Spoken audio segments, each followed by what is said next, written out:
Un saludo formal, buenas tardes a todos y todas desde todas partes de Colombia y Latinoamérica. Ya llevamos 77 inscritos. Yo creo que podemos ir empezando a presentar al profe Milton, que es quien de Bogotá, quien es quien va a hacer la charla esta tarde. Aquí en Cali, bueno, yo estoy en Cali, pero Milton en realidad está en Bogotá, ¿no? Milton tiene un perfil súper chévere. Es Milton Bentancor. No es Betancourt como lo colombiano, sino Bentancor como lo suramericano. Milton es nacido argentino, pero criado uruguayo, ¿no? Y además adoptado por Brasil, en donde vivió, trabajó y dejó lindas hijas ya grandes. Y ahora lo tenemos en Colombia, adoptado también. Queríamos decir que en Cali, pero se terminó, lo cogió la pandemia en Bogotá y desde allá llega. Chile, en Ciudad de Concepción. El profe Milton, pues es doctor y postdoctor en letras y lleva enseñando en la Universidad ICESI ya varios años, ya lleva en Cali, digamos, ahorita estamos en virtual, pero en líneas generales creo que habita en Cali, ¿no? Sí, claro, claro. Aunque por estos días habita en Bogotá. Bueno, no sé, profe,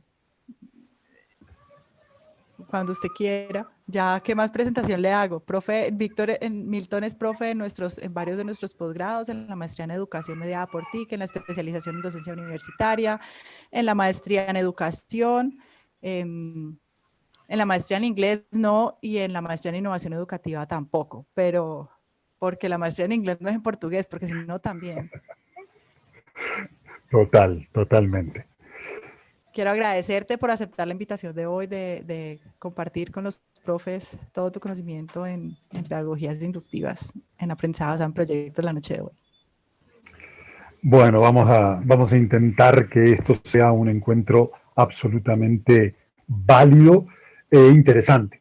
Entonces, como ya les han comentado, gracias por todos los saludos, gracias por todo lo que han dicho. Y en una horita vamos a intentar conversar un poco, por más que la interacción va a ser un poquito diferente a lo normal, sobre este tema de metodologías inductivas y todo lo que tenemos para ir mejorando en la cuestión de educación. Nuestro tema de hoy es aprendizaje basado en proyectos y tenemos que entender que las cosas han ido cambiando en el mundo. Hay un proceso evolutivo absolutamente claro. Tenemos una realidad que ha ido cambiando, mudando, transformándose. Y en educación, en muchos casos, nos quedamos bastante cortos. Si el mundo cambió, la educación tiene que cambiar. Los saludo oficialmente. Yo soy Milton Hernán Bentancor, soy licenciado en letras por la Universidad Católica del Uruguay, Damaso Antonio Larrañaga, soy doctor en letras por la Universidad de El Salvador, Argentina, soy postdoctor en letras por la Universidad Federal de Río Grande do Sul en Porto Alegre, Brasil. Primero agradecerles. En este momento veo que ya estamos casi en 100 participantes escuchando, participando y conectados. Eso primero es profundo agradecimiento. La responsabilidad aumenta. Si fuese uno, lo tendría que intentar hacer muy bien, siendo 100 que están dedicando parte de su tiempo para escuchar, pues realmente voy a hacer el mejor esfuerzo posible para compartir con ustedes algunas reflexiones en relación con estos cambios que son necesarios que realicemos como docentes en nuestra actividad. Entiendo que si ustedes están ahí conectados es porque les interesa el tema docente. Por lo tanto, voy a hablar de docente a docente. me, me sube la responsabilidad porque Diana Margarita es la coordinadora de toda la parte de posgrados en la Escuela de Educación, una de mis jefas, por lo tanto, eso hace que esté preocupado también en ese aspecto. ¿Quiere que me desconecte? No, no, tranquila, jefe, usted se puede quedar. Porque lo que más me preocupa no es la presencia de Diana Margarita, sino que entre los que están escuchando está mi mamá en Argentina. Ella es docente, ella es un ejemplo de docente, es un ejemplo de persona, y que haya hecho todo un esfuerzo técnico para poder escucharme, me coloca la responsabilidad en un nivel muy superior a lo que cualquiera de ustedes podría hacer. Mamá, te amo, y dicho eso, vamos al tema. Quizás cuando yo digo que el mundo cambió, la educación tiene que cambiar, algunos de ustedes ya debe estar haciendo el razonamiento a través de esta pregunta. Y entonces estoy diciendo que la educación no cambió.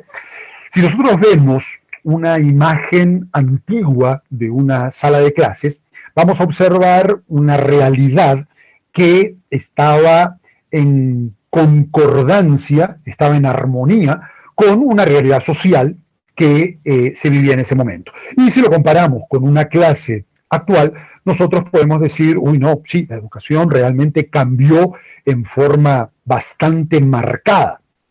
Ahora, a mí me interesa, y este es un ejercicio que generalmente hago con los alumnos, tanto de la especialización como de las maestrías en el área de educación de la Universidad de ICESI, a mí me interesa que ustedes reflexionen en lo siguiente. Y la pregunta básica es, ok, si ustedes me dicen que ahí ya noto cambios, a mí me gustaría reflexionar con ustedes en esas dos imágenes, cuáles son los verdaderos cambios que estoy observando. El primer gran cambio que vamos a observar es la presencia de tecnología.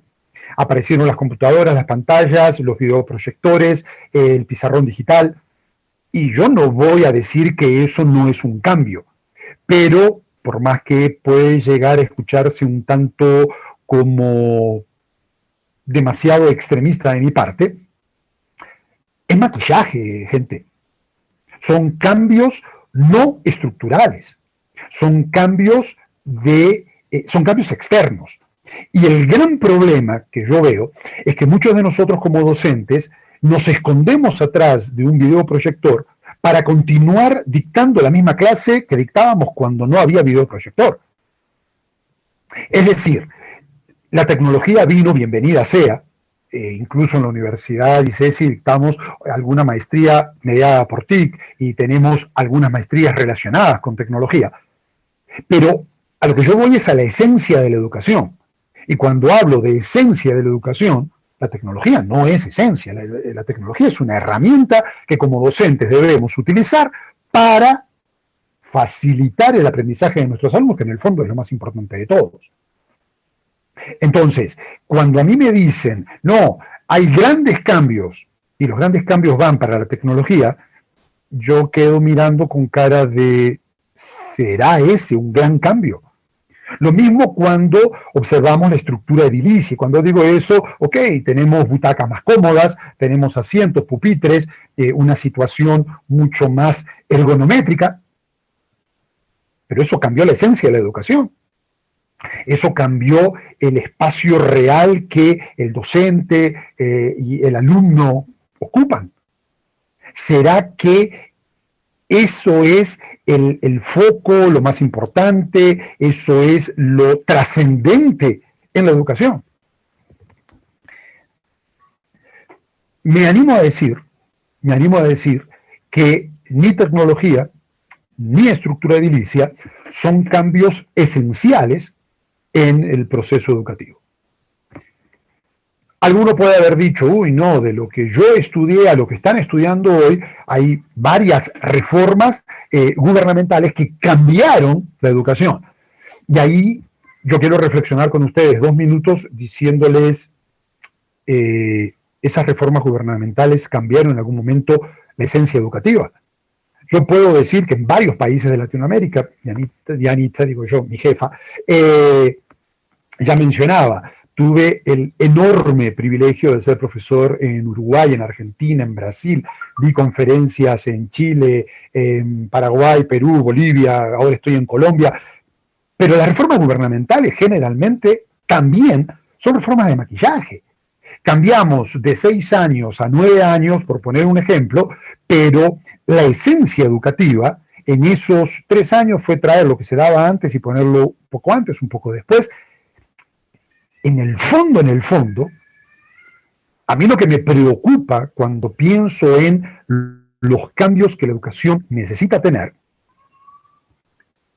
es que no importa si estamos hablando de primaria, de secundaria, de universidad, nosotros como docentes seguimos teniendo un papel diferencial y lamentablemente en muchos casos hegemónico.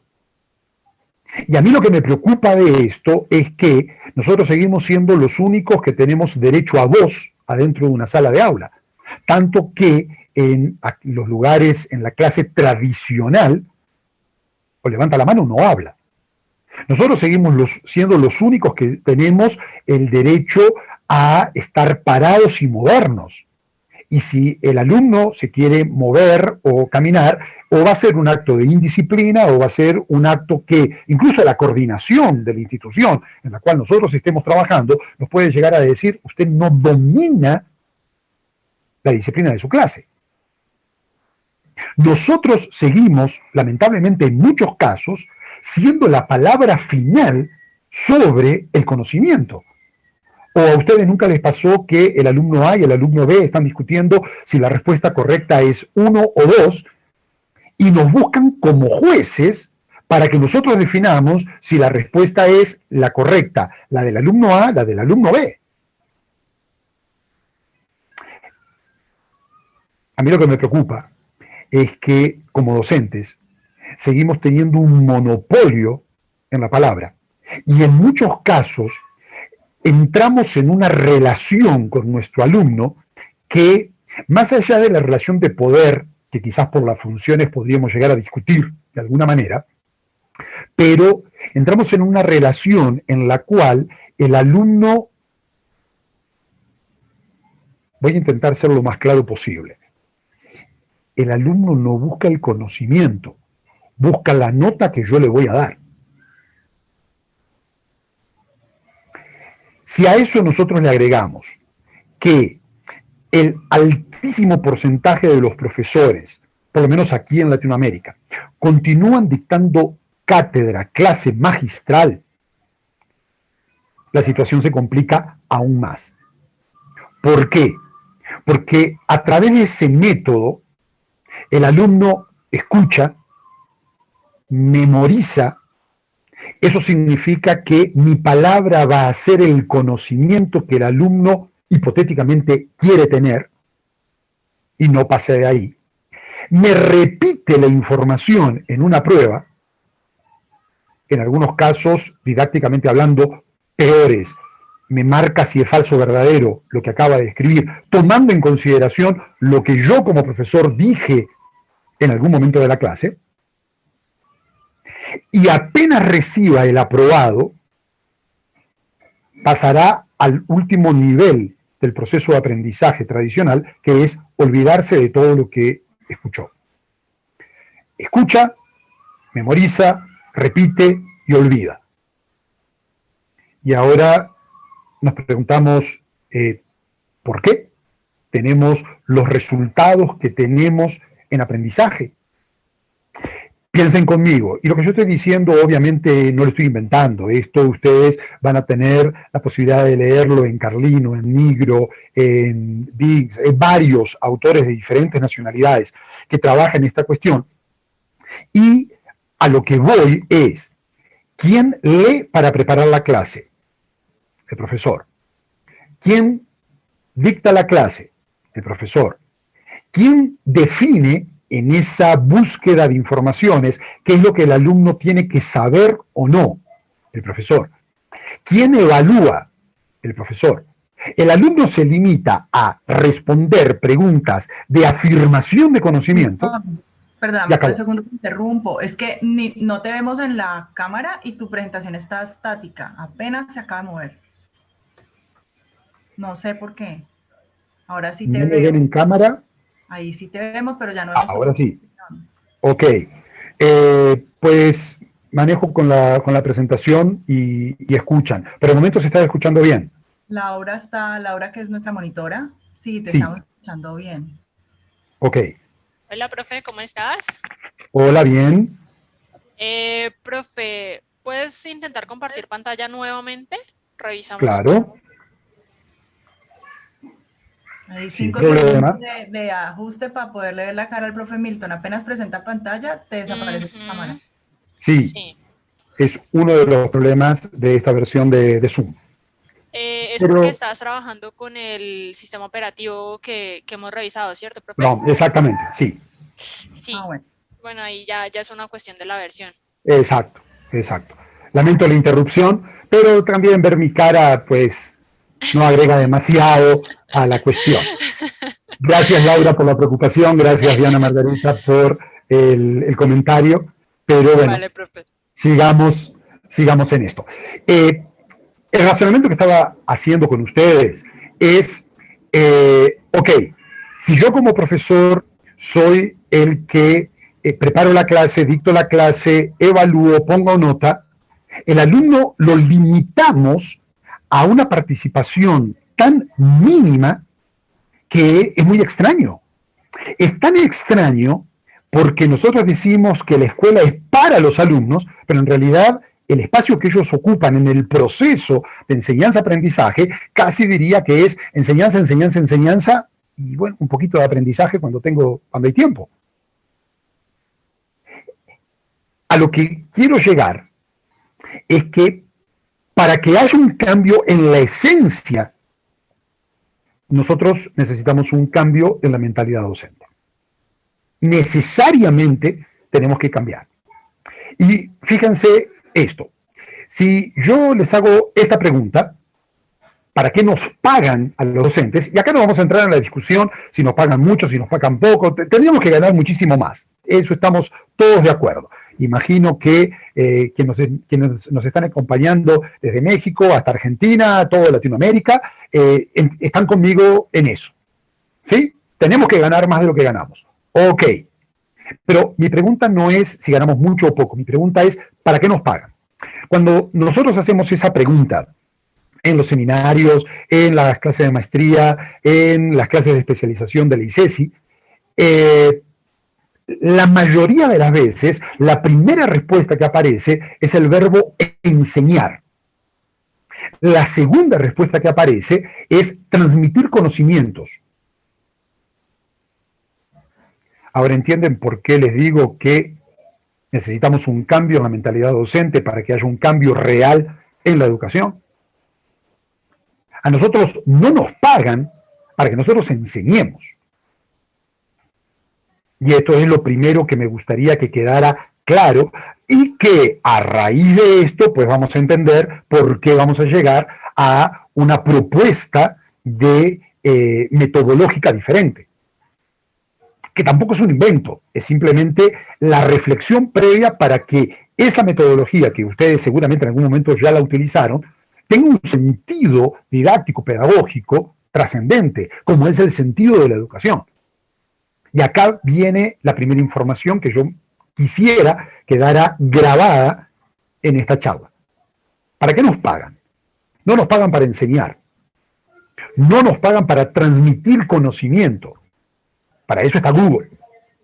A nosotros nos pagan para que nosotros ayudemos en el proceso de aprendizaje de nuestros alumnos. El mucho o poco dinero que te están dando no es para que llegues a una clase, hables, después evalúes, pongas una nota, vayas a la sala de profesores, te quejes por alguna cuestión de los alumnos, o porque no leen bien, o porque no tienen razonamiento, o porque no estudiaron, o porque mil cosas. No te pagan para eso. A vos, ahí salió el argentino, a vos y a mí nos pagan para que nosotros ayudemos, apoyemos y nos comprometamos con el proceso de aprendizaje de cada uno de nuestros alumnos. Nuestra misión no es enseñar, nuestra misión es que nuestros alumnos aprendan. Mis exalumnos que están ahí, esto ya lo escucharon, pero aprovecho que hay gente nueva escuchando la conferencia para contarles que en la ICESI, hace algunos años atrás, había un profesor, se llamaba Hipólito González, uno de esos profesores que realmente marcan las instituciones. Y como la ICESI, la universidad donde hoy tengo el privilegio de trabajar, en aquella época era mucho más chiquita. Él era el vicerrector académico y esperaba a los profesores cuando terminaba el horario de clases en el pasillo, en una forma muy distendida, muy tranquila, y cuando el profesor salía, se encontraba el vicerrector académico, bien, todo tranquilo, sin estrés, pero sigue siendo el vicerrector académico. Y él les preguntaba, ¿qué tal? ¿Cómo fue la clase? Toda persona en su sano juicio, si el vicerrector académico de una institución te pregunta, tú siendo profesor, ¿cómo fue tu clase? La respuesta obviamente va a ser, fue excelente, fue muy buena. Y ahí él hacía la pregunta. Dicen que en una forma así, muy tranquila, mientras caminaba por los pasillos, quedaba mirando al profesor y les decía, ¿qué aprendieron hoy tus alumnos? Bueno, esa es la pregunta que nos tenemos que hacer. Esa es la pregunta que tiene que ser nuestro norte y nuestro guía en cada momento de nuestro proceso educativo. ¿Qué aprendieron tus alumnos? Y en el aprender, que no sea memorizar. Ahí estamos todos nosotros de acuerdo que la memorización es una de las formas más pobres de aprendizaje que puede llegar a existir. En esa línea de razonamiento, vuelvo a la presentación para decirte, ¿para qué nos pagan? ¿Para qué existimos como docentes? Para ayudar a nuestros alumnos en su proceso de aprendizaje. Esta imagen, que obviamente es caricaturesca, me parece que es una de las imágenes más tristes en el reflejo del trabajo didáctico que como docentes podemos desarrollar.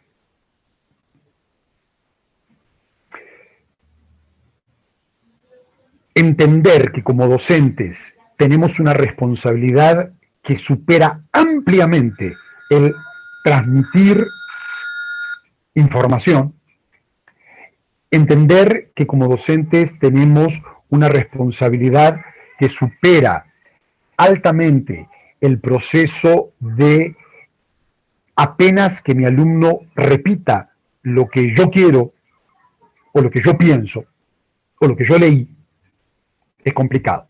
Voy a compartir con ustedes una cita de una educadora norteamericana, se llama Elena G. de White.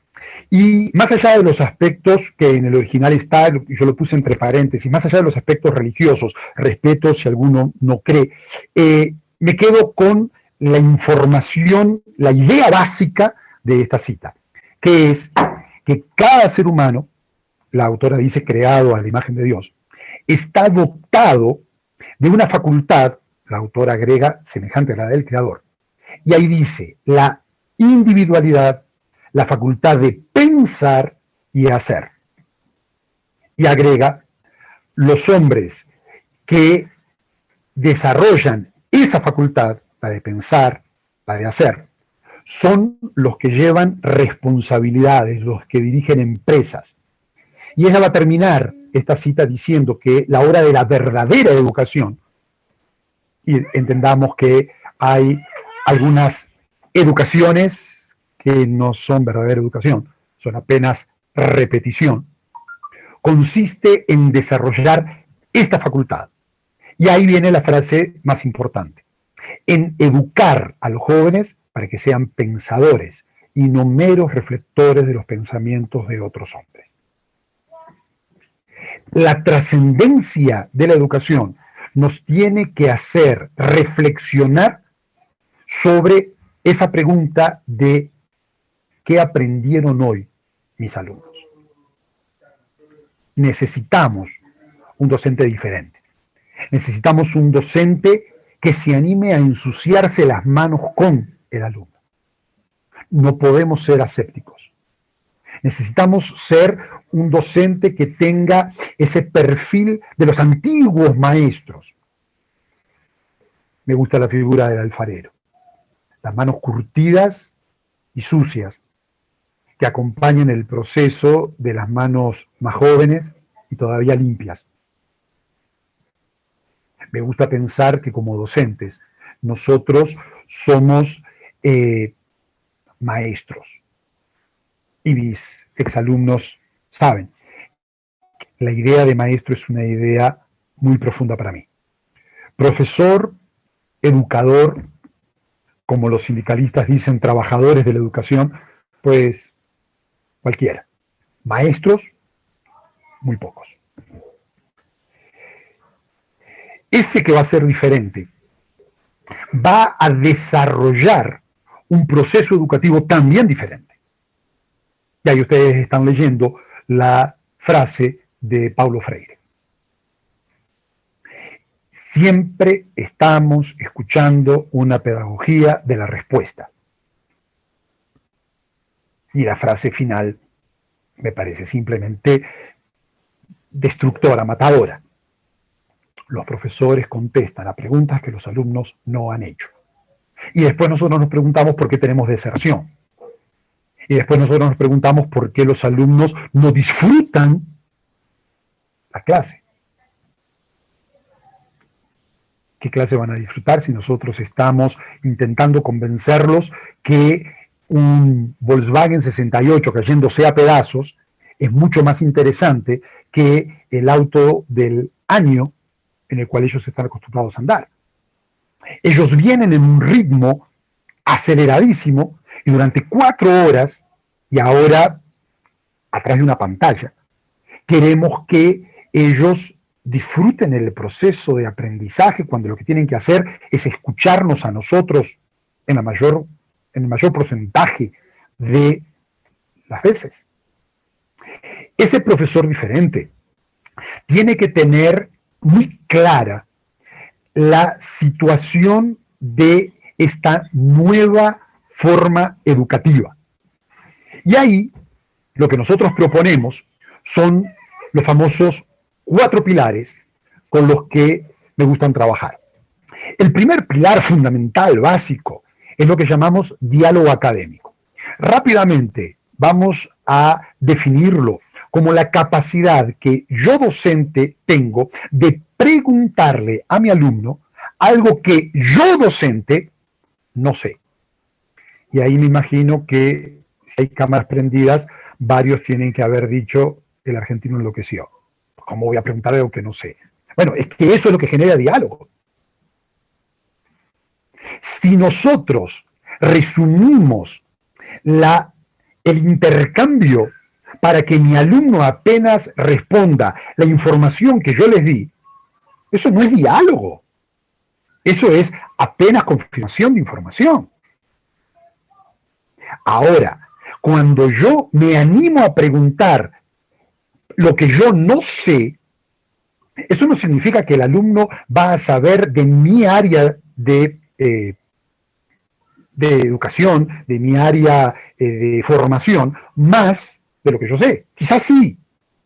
Pero lo que voy es que si mi pregunta es una pregunta de reflexión, yo voy a poder trabajar con mi alumno sobre un proceso que es mucho más profundo que apenas una pregunta de repetición.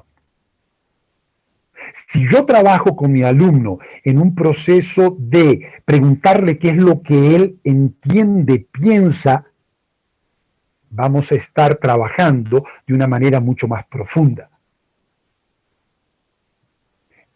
Justo ahora que no estoy compartiendo pantalla, veo que el chat sigue funcionando muchísimo. Agradezco a las 160 personas que están ahí escuchando. Muchas gracias por eso. Más adelante voy a dejar un ratito para conversar, alguna pregunta, alguna cosa que me imagino Paola o Diana Margarita van a estar administrando y lo conversamos. Pero a lo que quiero llegar es que nosotros como docentes tenemos que animarnos a generar diálogo académico con nuestro alumno. ¿Y eso basado en qué? Pues basado en el hecho que yo voy a respetar los saberes previos que mi alumno tiene. Yo no puedo, a esta altura de la historia de la humanidad, creer que mi alumno no sabe nada sobre el tema. Ahora, yo necesito que eso que él sabe venga a construir conocimiento. Por eso el tercer pilar es absolutamente constructivista y es justamente ese. Yo voy a dialogar con mi alumno, voy a respetar los saberes previos, que a veces yo voy a alimentar esos saberes previos a través de lecturas, de un video, de un texto, de un audio, de algo, como para que mi alumno llegue al momento de la clase con elementos que enriquezcan y que lo ayuden a construir su conocimiento. Y eso naturalmente se va a dar en un proceso centrado en el alumno. Él es el que tiene que aprender. Y ya no soy yo el que tengo que enseñar. Yo tengo que ayudarlo a aprender. Y si para eso me tengo que ensuciar las manos, pues me las tengo que ensuciar. El aprendizaje es la gran palabra que nosotros como docentes tenemos que priorizar en todo y cualquier momento del proceso educativo. Esta imagen, que refleja la famosa, tradicional y lamentable educación bancaria, vuelvo a Paulo Freire con la idea, va a reflejarse en la clase magistral. En una clase donde el que sabe es el profesor, el que habla es el profesor, es una conferencia como esta, donde el otro, lamentablemente, tiene muy poca participación. Por eso se va a hablar de una comunicación unidireccional, una actitud pasiva por parte del alumno y obviamente un proceso centrado en el docente. De esto es de lo que queremos huir. Alguno de ustedes quizás en este momento está pensando, bueno, pero a nosotros nos educaron a base de clase magistral. Y yo les diría que el 85%, 90% de los profesores, tanto de primaria como de secundaria y de universidad, siguen dando clases magistrales. Pero el problema está en que cuando nosotros éramos alumnos, hace 10, 20, 30 años atrás, el mundo era diferente, gente. El mundo era otro. El alumno actual piensa diferente, se concentra diferente, prioriza diferente. Aquellas preguntas que a nosotros como alumnos nos movían, al alumno actual no lo tocan. Entonces, si nosotros necesitamos un profesor diferente, que se anime a algo diferente y salga de la clase magistral, es para proponer diálogo académico.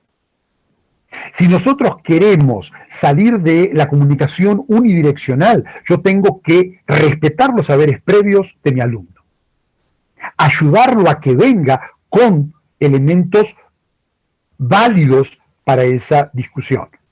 Esa actitud pasiva donde yo hago todo y él simplemente escucha, memoriza, repite y olvida, ahora se va a transformar en construcción de aprendizaje.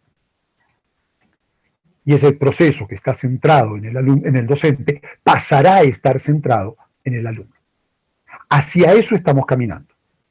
Pues bien, si eso es lo que nosotros deseamos como docentes, si esa es la intención, si esa es la mentalidad, si eso es el objetivo que conseguimos entender, Bueno, ok, ¿qué metodología usar? Y acá llegamos entonces al centro de. Me parece casi innecesario, pero de formación profesional. Obviamente, toda esta presentación bastante larga que hice tiene que ver con que la metodología que se va a proponer es una metodología que necesariamente necesita un docente diferente. El docente tradicional no se va a comprometer con una metodología diferente. Si ese marco, digamos, teórico, si ese telón de fondo nos queda claro, ¿cuál es la propuesta? Pues la propuesta no es algo diferente a esto. Yo necesito una metodología que proponga diálogo académico, que respete los saberes previos, que sea basada en la construcción y que el proceso esté centrado en el alumno. Pues bien, ¿cuáles son esas metodologías? Las famosas metodologías inductivas. Son decenas, gente, son simplemente decenas. Nosotros, en estos próximos minutos, vamos apenas a trabajar una de ellas, que es el aprendizaje basado en proyectos. Metodología inductiva que tiene como base de definición el diálogo académico, el respeto por los saberes previos, la construcción del conocimiento y el proceso centrado en el alumno. Este aprendizaje, ¿cómo se define? Pues ahí está la definición de lo que es un proyecto educativo. Básicamente, es una serie ordenada de actividades que están orientadas a un logro y una meta previamente definida. Eso es el foco. ¿Qué significa? En esta metodología, que es el ABP Proyectos, nosotros como docentes vamos a proponer la meta a la cual el alumno debe llegar. Nosotros le vamos a proponer al alumno el producto final que me tienen que presentar. Ahí está el foco, la piedra angular del proyecto. El camino que cada alumno va a recorrer para llegar a esa meta, o cada grupo de alumnos va a recorrer para llegar a esa meta, a ese producto, a ese resultado final, puede ser diferente. Y ahí es la primera gran diferencia con la clase tradicional. La clase magistral, nosotros buscamos que todos nuestros alumnos, como fieles corderitos, sigan uno atrás del otro el camino que estamos marcando. Las metodologías inductivas en general, todas ellas, y el ABP Proyectos en particular, le ofrece al alumno la posibilidad de recorrer caminos propios. Primera característica que va a diferenciar el ABP de la clase tradicional. Yo no voy a estar marcando el único camino posible al conocimiento. Yo le voy a estar ofreciendo a mi alumno un abanico de posibilidades para que él pueda recorrer el camino que más cómodo le sea. Obvio, esto va a tener un principio, va a tener un proceso y va a tener un fin. El principio, el momento en el cual yo hago la propuesta como docente que soy. El fin, el momento de la entrega final de ese producto. Y en el periodo determinado en el cual se trabaja, yo voy a ir acompañando a cada uno de los grupos de alumnos en su propio proceso de aprendizaje. Ay, pero no, es que el grupo 1 puede ir más rápido. Sí, puede ir más rápido. Pero ir más rápido no significa que el grupo 2, que va más lento, lo esté haciendo mal.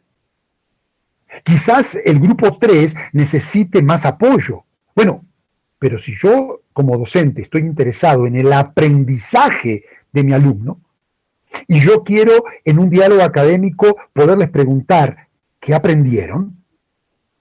Y en ese diálogo voy a escuchar que el grupo 3, que quizás viene más rezagado, pero está aprendiendo cosas que son fundamentales no solamente para mi disciplina, sino también en la convivencia con el otro, en la discusión de ideas, en el saber respetar al otro, en la resiliencia, en el saber trabajar con diferentes opciones. Ellos están ganando mucho más que apenas una nota. Son elementos que vienen como satélite al elemento central. Sí, estoy de acuerdo. Pero, el camino que mi alumno recorra es un camino que él va a poder decir que recorrió con sus propios pies. Él no fue apenas creyendo que mi palabra es la palabra final.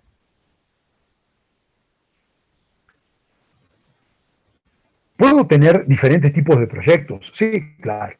Puedo tener el proyecto dirigido, estoy pensando en niños pequeños, en su primera experiencia, donde yo como profesor voy a ir pautando, prácticamente acompañando paso a paso todo el proceso que deben realizar los estudiantes. Ellos lo siguen haciendo. Claro, son pequeños, es un tema nuevo, es un tema difícil, es la primera vez que se enfrentan a este tipo de propuesta educativa. Ok, sí, ellos lo hacen, lo acompaño. Tengo el proyecto semidirigido y tengo el proyecto autónomo, que no es apenas una cuestión de edades, tiene que ver con el alcance de la propuesta educativa, tiene que ver con una serie de elementos. Pero en cada uno de esos momentos, yo docente voy a tener un papel relevante para el aprendizaje de ellos, acompañando, guiando en el sentido de apoyar.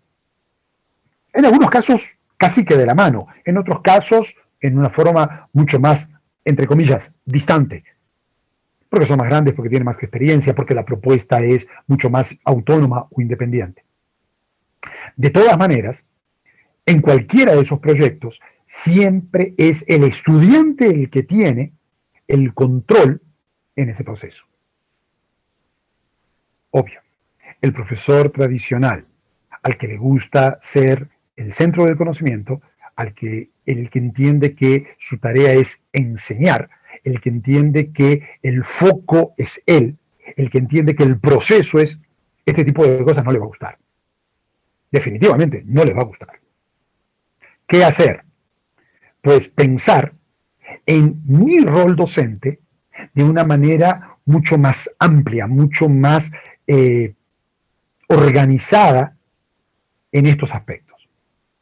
Yo voy a tener que diseñar el proyecto. Yo voy a tener que pensar cuál va a ser ese producto final. Y ahí ustedes pongan lo que quieran. Sobre este tema quiero que hagan un video, quiero que hagan un informe, quiero que hagan una presentación teatral. La creatividad entra en consideración. Gente, ¿qué creatividad puedo tener después de 5 semanas donde lo único que ellos hicieron fue escucharme? Y les tengo que preguntar sobre lo que me escucharon. Y para colmo de males nosotros decimos, esto es importante. Entonces ese es el momento en que el alumno medianamente inteligente va a tomar apuntes porque sabe que eso voy a preguntar de alguna manera. Y a veces peor.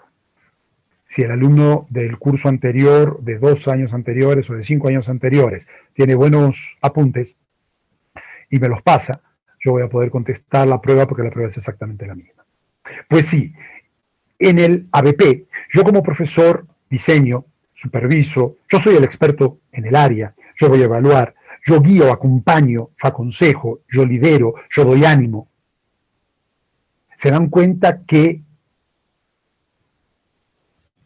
es mucho más profundo que apenas yo dicto una clase. El ABP es un proceso donde hay una serie de, digamos, entregas intermedias para que lleguemos a una meta previamente definida. Esa meta no se puede cambiar, esa meta es la propuesta de trabajo.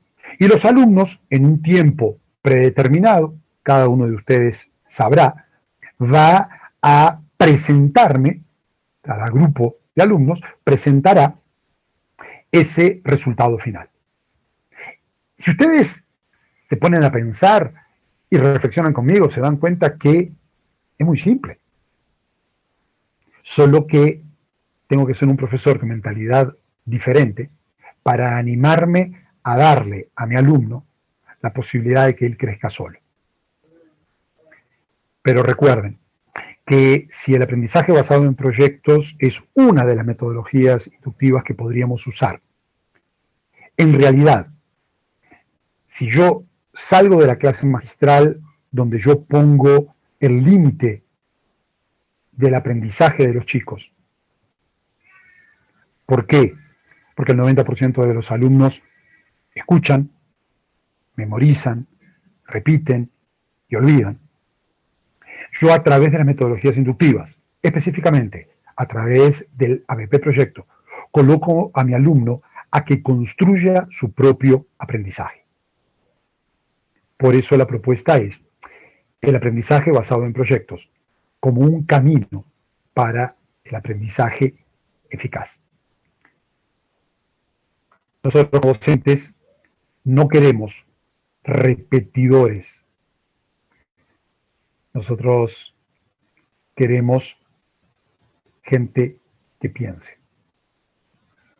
El mundo en el que vivimos es un mundo que en muchas cosas es chato, lamentablemente, porque nosotros achatamos muchas mentes brillantes que cruzaron por nuestras clases.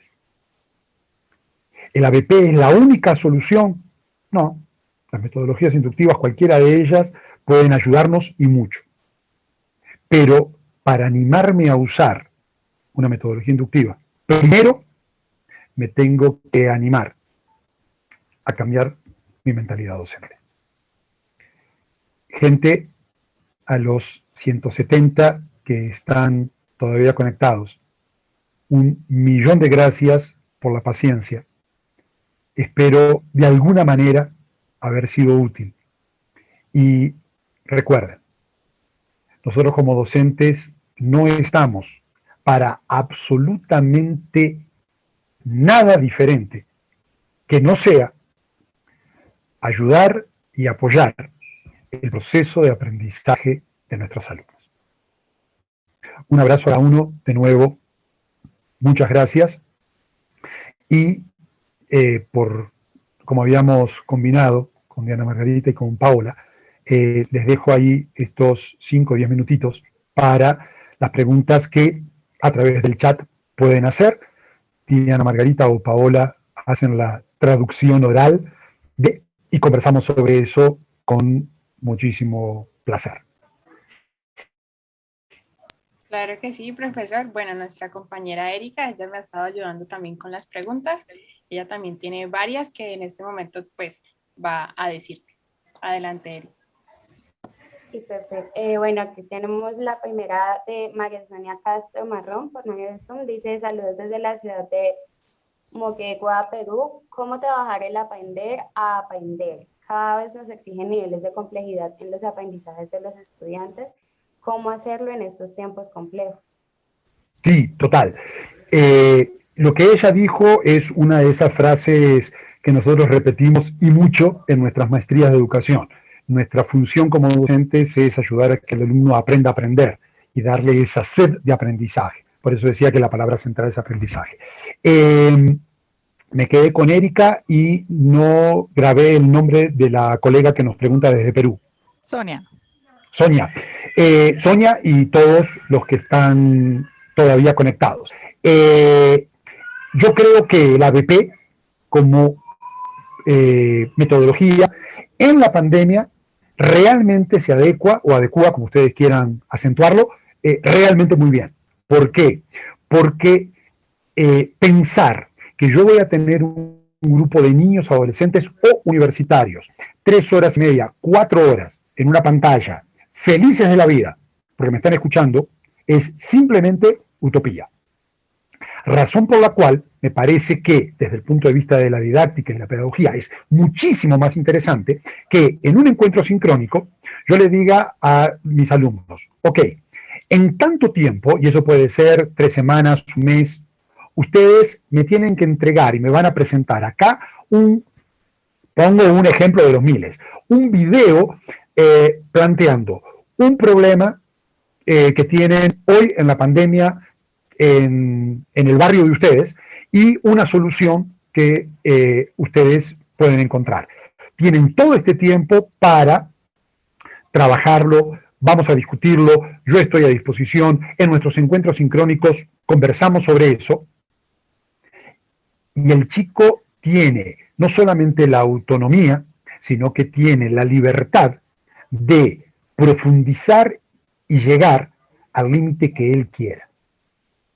Una de las cosas que a mí me molesta profundamente de la clase magistral es que nosotros como docentes le ponemos un claro límite al aprendizaje de nuestros alumnos. En todas las metodologías inductivas, una de ellas, nosotros le abrimos un horizonte que va hasta donde ellos quieran. Y ahí aparecemos nosotros, docentes, como motivadores y como ejemplos, para que el horizonte de cada uno de nuestros alumnos sea lo más lejano posible. La pandemia no es un impedimento, por el contrario, es un contexto que de alguna manera hasta nos ayuda para que entremos en este tipo de metodologías a trabajar.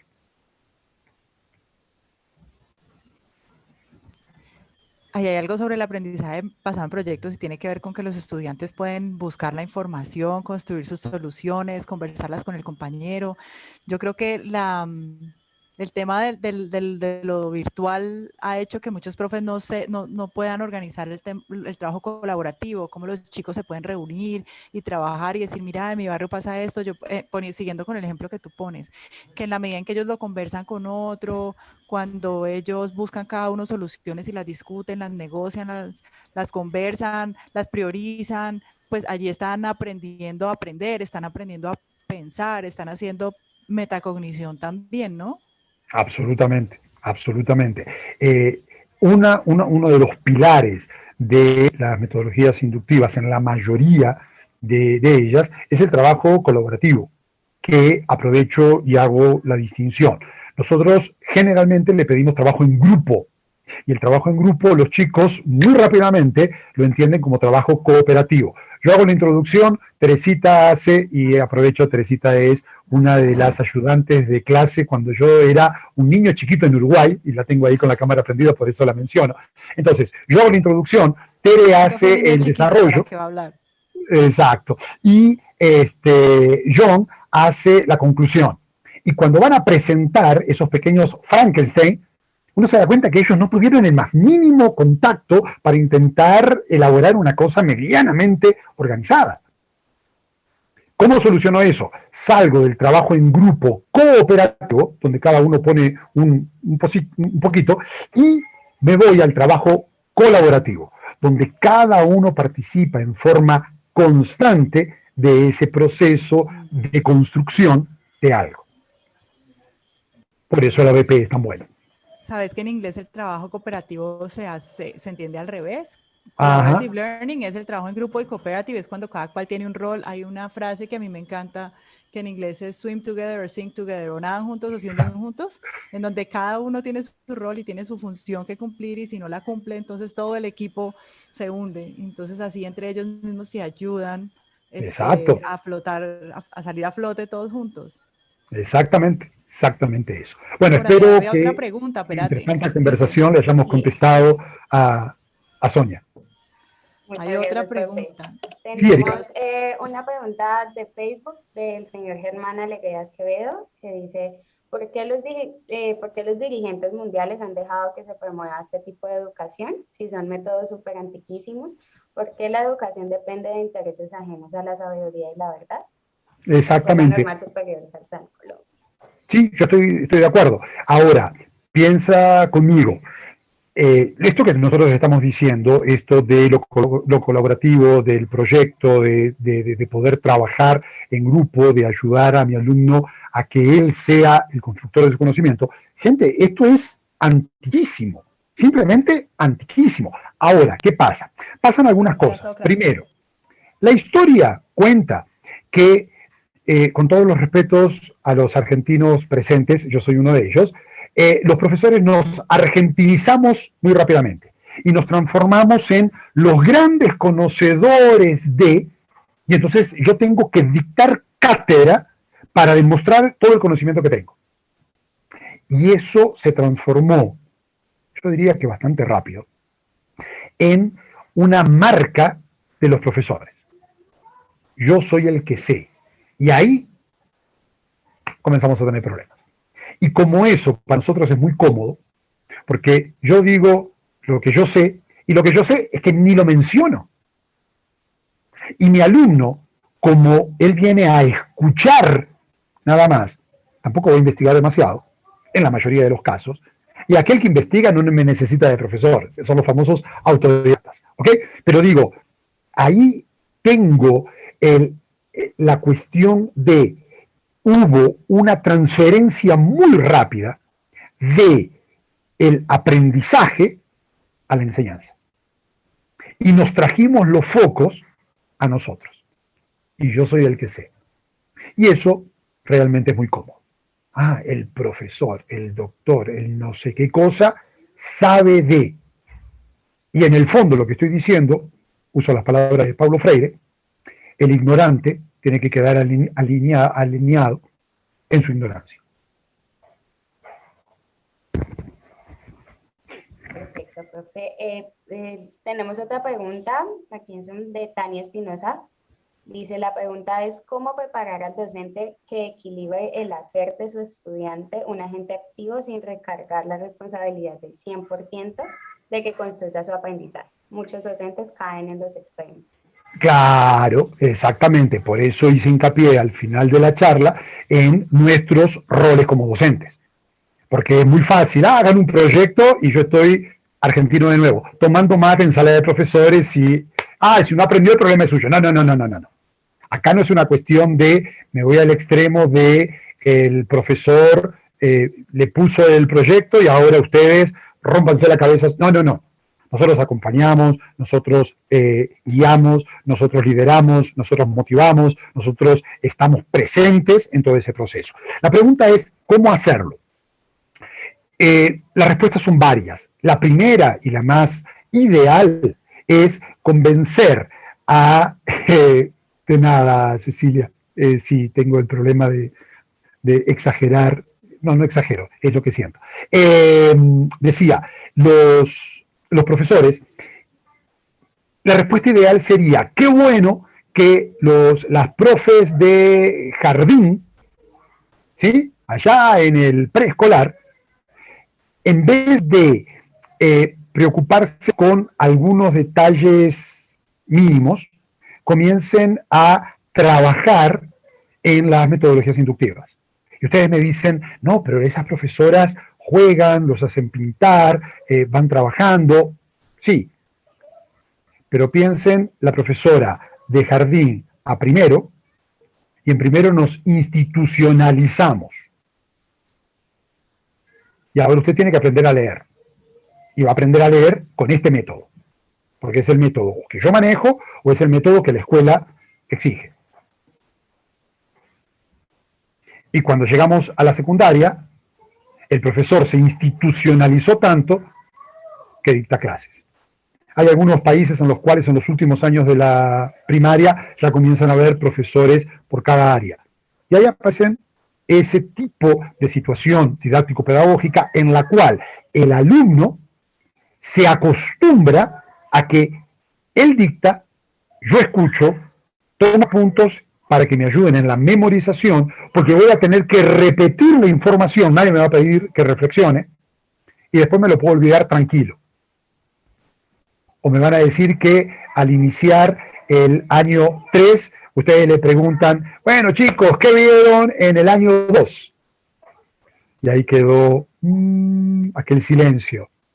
Y bueno, entonces, ustedes vieron tal tema. No, profe. Y uno los queda mirando como diciendo, ¿dónde estuvieron el semestre pasado, el año pasado? Si eso es básico, ustedes no pudieron haber pasado de curso. ¿Por qué? Porque la amnesia total de nuestros alumnos tiene que ver con lo que hicieron. Ahora, piensen ustedes que el profesor de ciencias entra a la clase y les dice, chicos, ustedes hicieron un proyecto sobre medio ambiente. Ellos participaron, ellos hicieron, ellos vivieron su aprendizaje. Ustedes no se olvidan de lo que ustedes vivieron. Y si ustedes vivieron, como el ABP propone, una experiencia educativa cercana a la realidad, ustedes van a llegar a lo que se llama el aprendizaje significativo. El aprendizaje no es significativo porque Milton es divertido, el aprendizaje no es divertido porque Diana Margarita sabe mucho inglés. No, el aprendizaje se hace significativo cuando consigue hacer contacto entre ese elemento hipotéticamente teórico y la realidad que ellos viven. Pero ahí aparecemos nosotros, literatura, que es mi área, leyendo el Quijote y haciéndoles creer que, bueno, el Quijote fue un personaje que se inventó Cervantes, y yo no consigo hacerle pensar a mi alumno, ok, ¿y quiénes son los Quijotes que conoces en tu comunidad? Yo no lo sé, eso es diálogo académico, pero él sí los conoce. Y él va a tener que reflexionar que el Quijote no necesariamente tiene que tener a Rocinante, que quizás el Quijote de tu... Exacto, María Alejandra. Es acercarlos a la realidad social, es acercarlos a su realidad. Eso es lo que está corriendo en las venas de ellos. Pero claro, si nosotros a nuestro alumno lo tratamos como un elemento profundamente ignorante, ahí se hace difícil. Muy difícil. Erika, ¿alguna pregunta más? A mí lo que me preocupa es que ya son las 7, Diana Margarita. Hay como 3 o 4 que yo le digo a Erika que las leamos todas y vos haces como un capstone, un resumen allí, como contestarlas todas. ¿Se las tiene? Dice, las tengo. Sí, aquí. Dice la primera dice, el docente no necesitaría mucho más tiempo y trabajo adicional para motivar a los estudiantes con el fin de que entiendan lo concerniente al análisis, resumen, experimentación y resolución de situaciones. Es mi pregunta, dice Cristian Daza desde Popayán. La otra hace referencia al aprendizaje basado en el pensamiento está implícito en el ABP.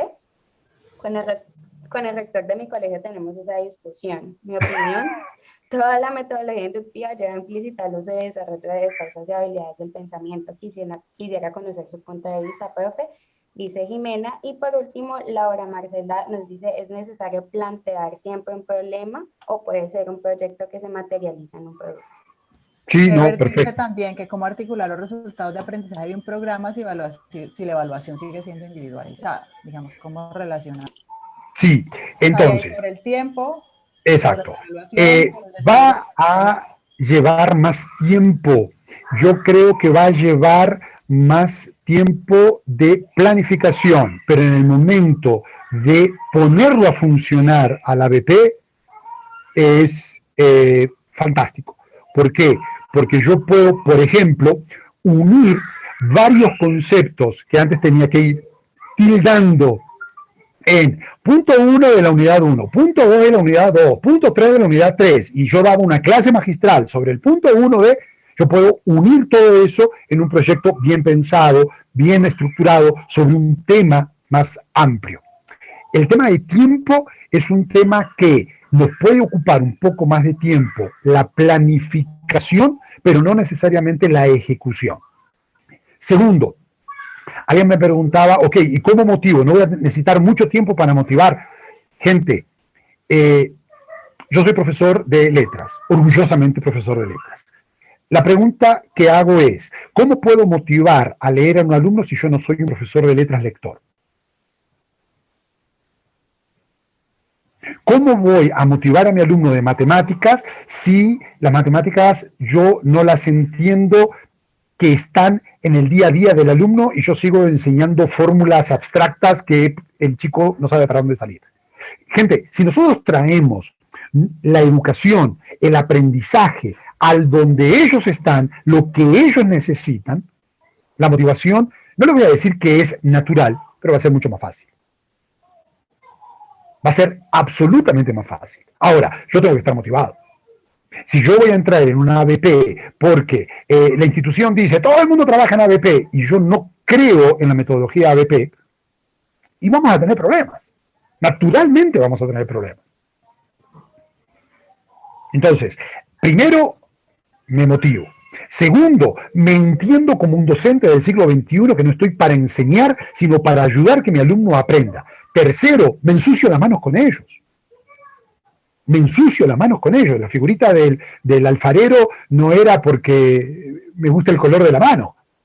Es porque como docente me tengo que ensuciar las manos con ellos. Y en el proyecto, en el ABP proyecto, cuando yo veo el grupo perdido, el grupo que no termina de, el grupo que, me acerco, voy, ayudo, comento. Finalmente nosotros tenemos la labor trascendente de que mi alumno aprenda. Me parece que la motivación va más por ese camino que por el otro. Tercero, si yo le digo a mi alumno, tú me tienes que presentar un video y haz lo que más te guste hacer. Gente, y seguramente vamos a tener que escuchar de música de fondo algún reggaetón. Y yo lamento profundamente, pero habrá que escucharlo. En Argentina, cumbia villera. ¿Qué va a hacer? Toca. Pero es que no es esa la esencia. La esencia es que mi alumno va a estar haciendo. La esencia es que mi alumno que rapea afuera del colegio va a tener un espacio para, hablando de medio ambiente, rapear en la clase y que yo no voy a estar criticando un estilo musical que me guste más, que me guste menos, sino que yo voy a estar acompañando un proceso de aprendizaje que para mi alumno va a ser significativo. Alguien me preguntaba por la evaluación. Gente, ok, el cuarteto obrero y sus cumbias funcionan. Alguien me preguntaba por la evaluación. Nosotros tenemos un problema con la evaluación. Seguramente Diana Margarita ya tiene que estar pensando en algún buen docente que hable sobre evaluación en estos encuentros de los miércoles, pero yo me meto porque soy cara rota. Nosotros tenemos un problema con la evaluación porque nos volvemos esquizofrénicos con la evaluación. Nosotros entendemos que el proceso de educación-aprendizaje muere en enseñanza-aprendizaje y nos olvidamos de la tercera pata de la mesa, que es la evaluación, y la dejamos como la rueda de auxilio, que no la usamos. Y el problema es que, claro, cuando tenemos que evaluar, rompemos el proceso educativo, rompemos el proceso de formación, rompemos el proceso de aprendizaje de los chicos. Porque nosotros tenemos que evaluar. Gente, si yo estoy en una BP, las posibilidades de, justamente, Jorge Alberto, las posibilidades de en una BP trabajar el proceso de aprendizaje y evaluar ese proceso son infinitas. Son simplemente infinitas. Yo puedo evaluar a mi alumno en su participación, puedo evaluar a mi alumno en las respuestas que está dando, puedo evaluar a mi alumno en la solución que está planteando, puedo evaluar a mi alumno también en el producto final que presenta, en la forma en que lo presenta. Y al sistema lo alimentamos como el sistema quiere.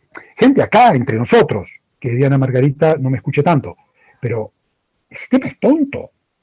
El sistema no es inteligente.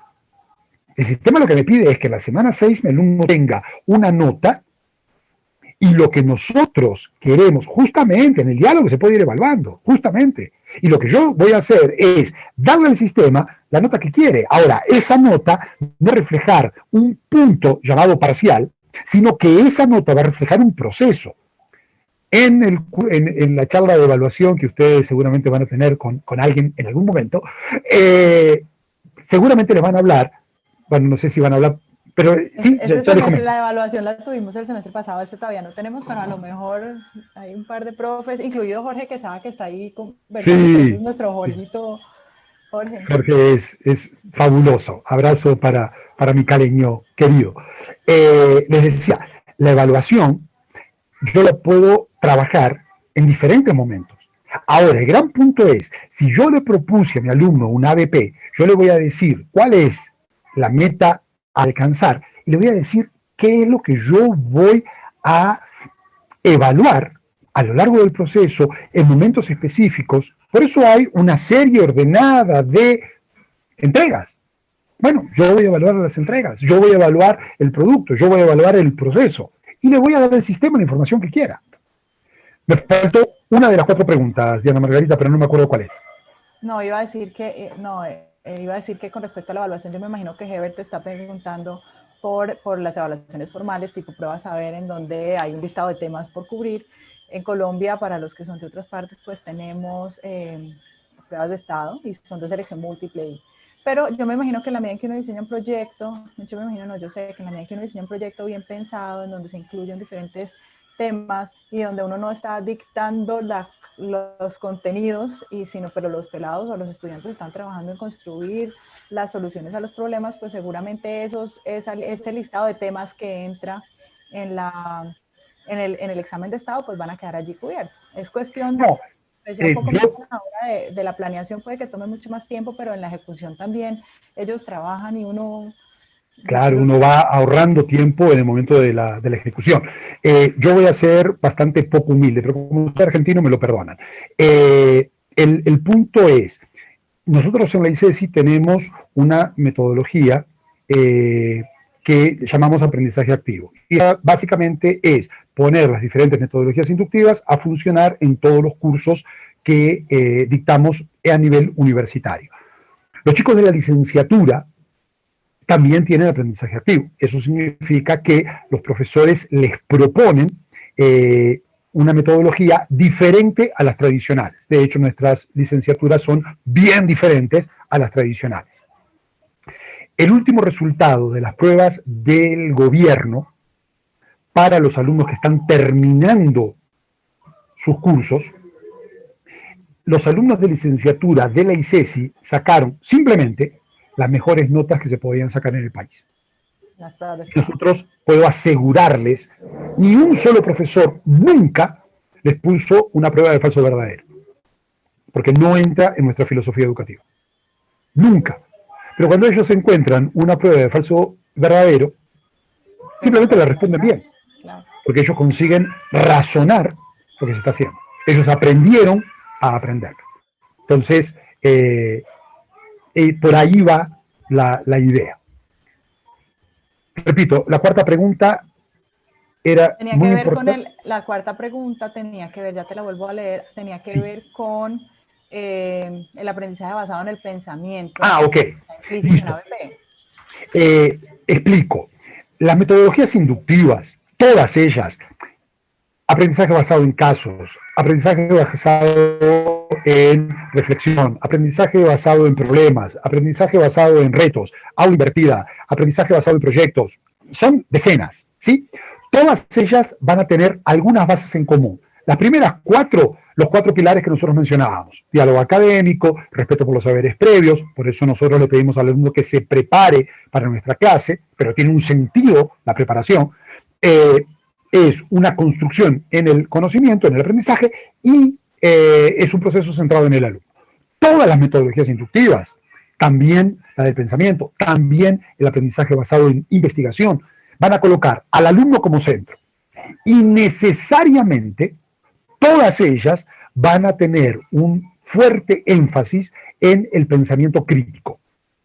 Todas ellas. ¿Por qué? Porque como yo voy a darle autonomía de aprendizaje a mi alumno y yo lo voy a acompañar en ese subproceso, yo voy a necesitar que él no solamente aprenda el punto técnico, sino que él sea capaz de, no voy a decir defender, pero uso el verbo defender, ese es su aprendizaje en un diálogo de igual a igual con alguien que también leyó ese material y que también sabe de eso. En este caso puede ser un colega o el mismo profesor. Entonces, el ABP de pensamiento o de reflexión es una metodología. Yo la uso muchísimo en posgrado. A esa altura de la formación, obviamente, la gente tiene muchísimo conocimiento, muchísimo bagaje, muchísima información. No tiene ningún sentido que yo quiera enseñarles algo. Entonces, ¿qué hacemos? Discutimos y reflexionamos constantemente sobre las diferentes cuestiones que van apareciendo en nuestro diálogo académico dentro de la clase. En esa línea de razonamiento viene la cuestión. ¿El pensamiento crítico forma parte de? Sí, definitivamente sí, tiene que formar. ¿Por qué? Porque yo voy a acompañar a mi alumno con preguntas retadoras a lo largo de todo el proceso, en este caso específico de un ABP proyectos. Yo estoy más preocupado que los 150 que están todavía conectados para no... Yo estoy preocupada porque oigo a Matías. No, Matías está con la madre feliz, no pasa nada. Había una pregunta sobre taxonomía, pero es que no la alcanzo a encontrar porque, espérenme, yo miro. Estoy subiendo y bajando y no la encuentro. El de González, ¿alguna taxonomía de referencia para la ABP? ¿Esa? ¿Taxonomía como Bloom, preguntas o qué? ¿Alguna taxonomía? Gracias, Yasmín. Esas También ya, estudiantes suyas son, pero no, no. Alguna taxonomía de referencia, pues no me animo a decir que haya alguna cosa por ese lado. Yo creo que una de las características de la ABP es la posibilidad, por ejemplo, de un trabajo interdisciplinario muy fuerte. Se lo puede hacer, es muy natural, muy lógico usarlo. Pero ahora estoy viendo que son más de 160. hacer transversalización de los aprendizajes Exacto, también, ¿no? O exacto. sea, Creo reunirse con que otros profes de varias disciplinas y pensarse los proyectos desde allí.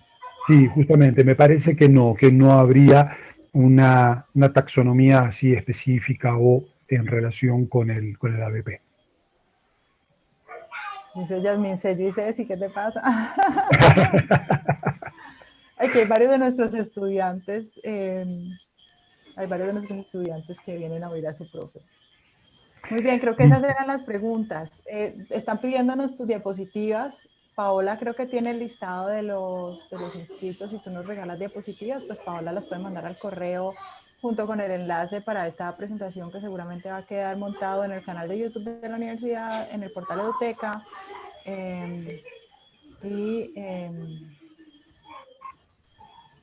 Y se las podemos mandar, les podemos mandar el enlace también a los correos. Ya creo que no hay más preguntas.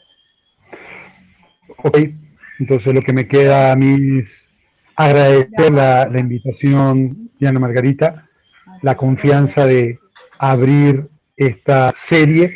El próximo miércoles, ¿cuál es el tema, jefa? El próximo miércoles es enseñanza de habilidades socioemocionales a través del uso de las TIC. Digamos, respuesta de pandemia más o menos para el desarrollo de habilidades socioemocionales. Fue un trabajo de grado de una de nuestras egresadas de una de las maestrías. Y bueno, esa es la que sigue. Después sigue algo sobre seguimiento de instrucciones usando tecnología también. Y la última es la mía, pero yo ni sé todavía. Quiero hacerlo sobre trabajo. Por ahí yo hoy estaba pensando, por ahí varios de mis estudiantes que están conectados, estábamos charlándolo por la tarde, sobre constructivismo y trabajo colaborativo, trabajo cooperativo, entendido en inglés, para entornos virtuales, para la enseñanza en línea, que yo creo que lo que más ha sufrido es la cooperación de los chicos, el trabajo en grupo. Próximo miércoles a la misma hora, sí, vamos a hacer 4 miércoles de 6 a 7. Exacto.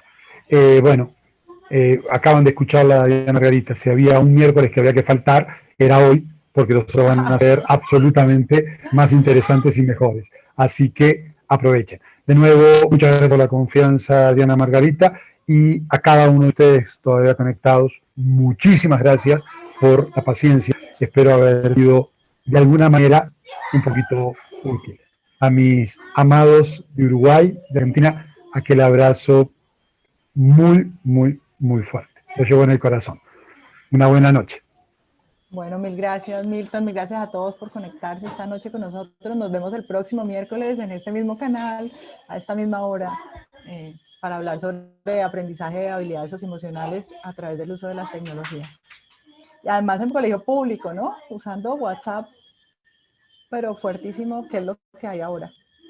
Entonces, les hacemos la invitación para el próximo miércoles. Sí, seguramente Paola queda con digamos, todas las personas se tenían que inscribir. Entonces, por la inscripción les mandamos los enlaces. Si no, en el Facebook de Eduteca y de la Escuela de Educación encuentran también la información.